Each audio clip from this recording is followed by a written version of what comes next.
Hi friends, my name is Maylin and welcome back to my channel. I'm a flutist, performer, and music teacher located in the city of Kamloops, British Columbia, and this is my channel where we learn all things flute, so thank you so much for joining me here today. In today's video, I'll be going on to page number 5 in the 76 Greatest Studies for the Flute, part 1, so if you're interested, then just keep right on watching. As always, if you have any questions throughout the video, please feel free to drop them in the comment section down below. I do my best to answer them as soon as I see them. Also, if you do have any questions or any issues when it comes to practicing, feel free to check out my free practice guide, also located in the description down below. It gives you 8 easy steps to follow to help you better focus your practice sessions. Alright, and without further ado, let's just get into today's video. Alright, so we will be going on page number 5, so this is going to be Etudes number 13 and number 14, and we'll just start by putting number 13 up right on the screen here, and we'll go through our first 4 little starter bits before we get into the piece. So the first bit is our key signature, of course, so we're going to take a look at the very beginning of the piece, and we see that we have one accidental, one sharp. That is the F sharp, and if you've memorized your key signatures by now, you'll know that one sharp is one stroke, which equals a G, and so that means we can either be in G major or its relative minor, which is E minor. Again, if you want to find the relative minor, you can either go up 6 letter names, so G, A, B, C, D, E, or you can also go down 3 letter names, so G, F, E. Alright, so let's take a look and see if we are either in G major or E minor. So we always like to take a look at the first note and the last note to start. So our first note is on a D, so that doesn't really help us too much, but if we do know our major triad, it is part of that G major triad, it's the 5th note. But if we do take a look at the end, we do see that it does end on a G, so that's already a strong indication that we're in G major. Next, we're going to try and see if we can find the raised 7th of the minor key signature. So in that case, we know it's E minor, so we'd have to go down 1 step to find the 7th, and that would be D. So that means we'd be having a lot of D sharps in the piece if it was an E minor. So if you take a look at the piece really quickly, scan through it, look for all the Ds. We have plenty of Ds here, but none of them are sharp. So I would say that we are in G major, and we are. Alright, so next we're going to be looking at our time signature. So here we have a C, and that stands for common time, which equals 4/4. And again, the top number of the 4 equals how many beats we have in each bar. So that means we have 4 beats per bar. The bottom number will tell us what the note type is, and the note type for 4 is quarter notes. What's really cool about this piece is it actually kind of shifts where 1 feels like. So it doesn't feel like the piece is solidly on beat 1, it actually feels like the piece has their strong beat on beat 4, which is really, really cool. So this is what the study essentially is focusing on, is how the beat feels differently compared to what it's written. The third thing we're going to look at here is going to be our dynamics and articulation. So when we start off, make sure that you do note that all the 8th notes seem to have a slur over them. So anything with a slur, usually there are 2 8th notes that are slurred. Just be careful, like in the 3rd full bar, we do have 2 slurred, 2 slurred, and then 4 slurred. That will repeat itself a few times until the very end. If you look at that second last bar, we have 2 slurred and then 2 staccato 10s. So make sure that you circle that one because that is different from all the other different patterns that we were playing earlier on this piece. So now with the dynamics, so we're starting off at a P, which is piano, which is softly.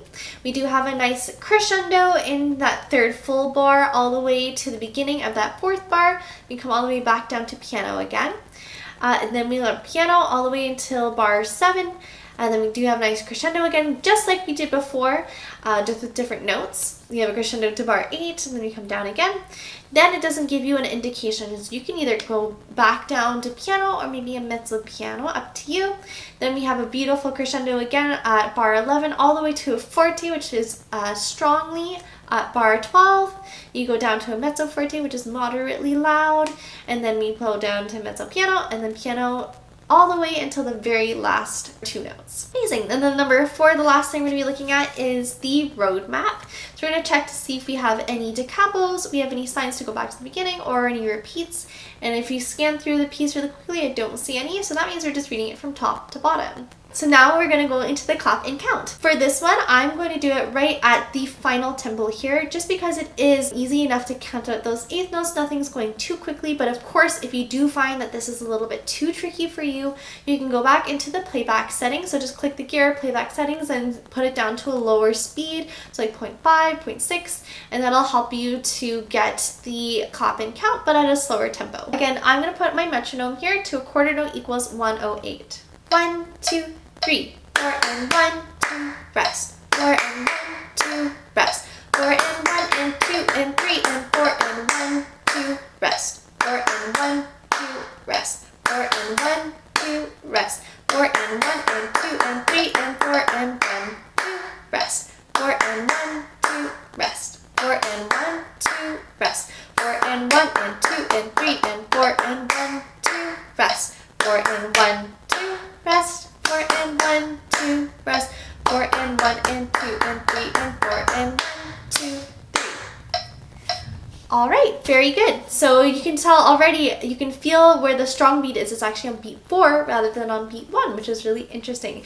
They do that because of the way that we do have that pickup bar at the beginning. And again, if you're never sure about where the rest of that bar is, because you're like, oh, there's beat 4, but where is beat 1, 2, and 3? It's always going to be the last bar of the piece. Now that we've done the clap and count, make sure you do that a few times if you don't feel quite certain with it. We're going to play it now with the flute. So again, just make sure that you're playing all the Fs as sharp. 1, 2, 3.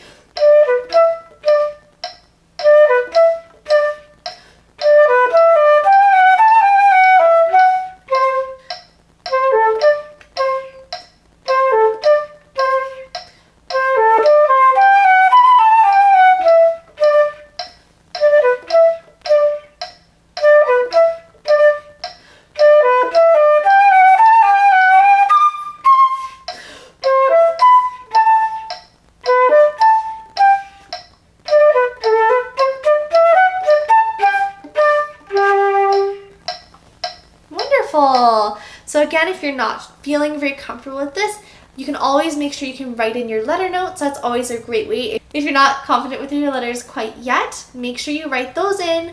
If you're feeling like you're stumbling over a particular note over and over again, make sure that you do break down the notes around it. So start off by just playing 2 notes back and forth together, and then slowly expanding by adding 1 note to the beginning of those 2 notes and then another note to the end of those 2 notes, and then slowly build it out until you feel like you're comfortable with it. So that piece is going to be really nice and lovely. It's just a nice little ditty, and I really like that one. So now we're going to go on to number 14. So I'm going to put that one up right over here. So we're going to go through our first 4 little starter bits before we get into the piece.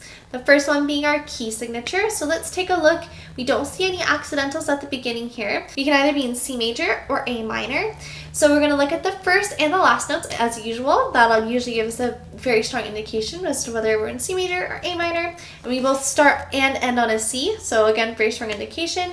We're going to always again look for that raised 7th of the minor key. So we know that is could be possibly an A minor, which means we'll go down 1 letter name, which is G, so that means we should be seeing G sharps. If you take a look at all of our G's in the piece, I don't see any sharps, so again, it highly suggests that we're in C major, which we are.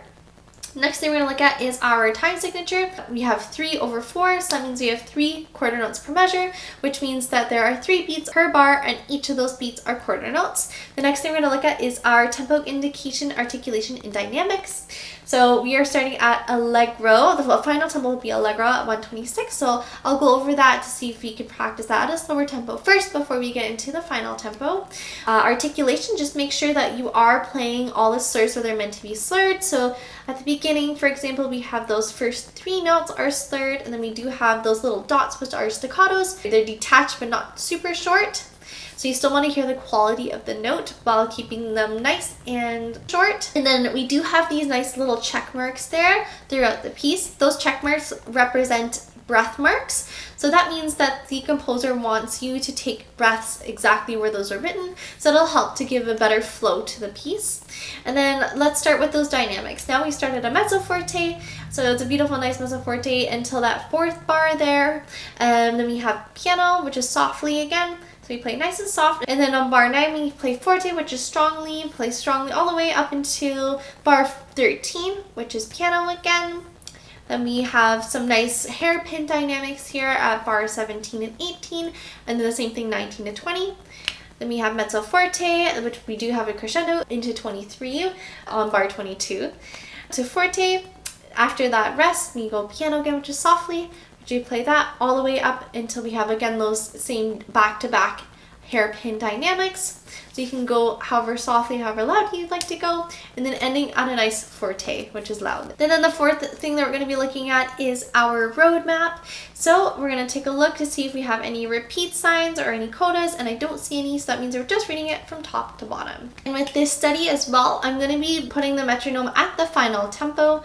So a quarter note is going to equal 126. Again, if you find that is way too fast, go back into the playback settings. Might change the sound quality a little bit, but it'll help you get the correct timing here. 1, 2, 3, 1, 2, 3, 1, 2, 3, 1, 2, 3, 1, 2, 3, 1, 2. Rest. 1, 2, 3, 1, 2, 3, 1, 2, and 1, 2. Rest. 1 and 2, 3, 1, 2, 3, 1 and 2, 3, 1, 2, 3, 1 and 2, 3, 1, 2, 3, 1 and 2, 3, 1, 2.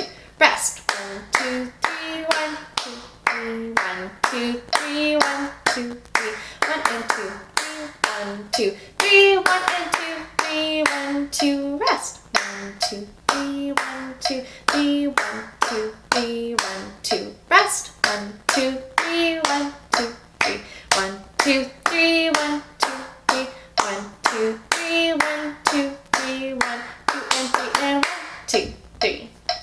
Alright, so that should be a good fun exercise to clap and count with. Again, make sure that you go over this quite a few times until you feel completely comfortable with it before moving to the flute. And just make sure that you aren't playing any accidentals with this piece. We're just playing again in C major. So there's no accidentals, they're all the natural notes, but if you are feeling uncomfortable with them, make sure that you do write them in as well. Okay, and now we're going to be playing the piece with the flute. Again, my metronome is going to be set to a quarter note equals 126. 1, 2, 3, 1, 2.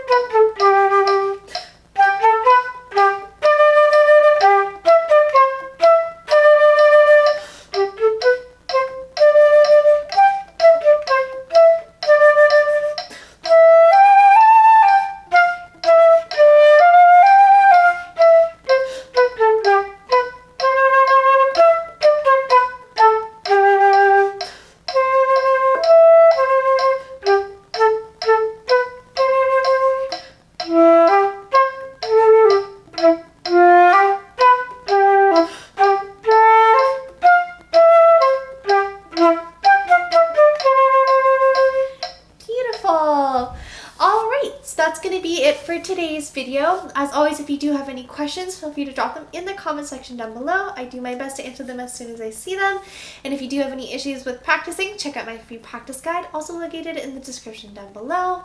As always, I just want to let you know that you're amazing. Thank you so much for coming and joining me here today, watching my video. And as always, happy fluting!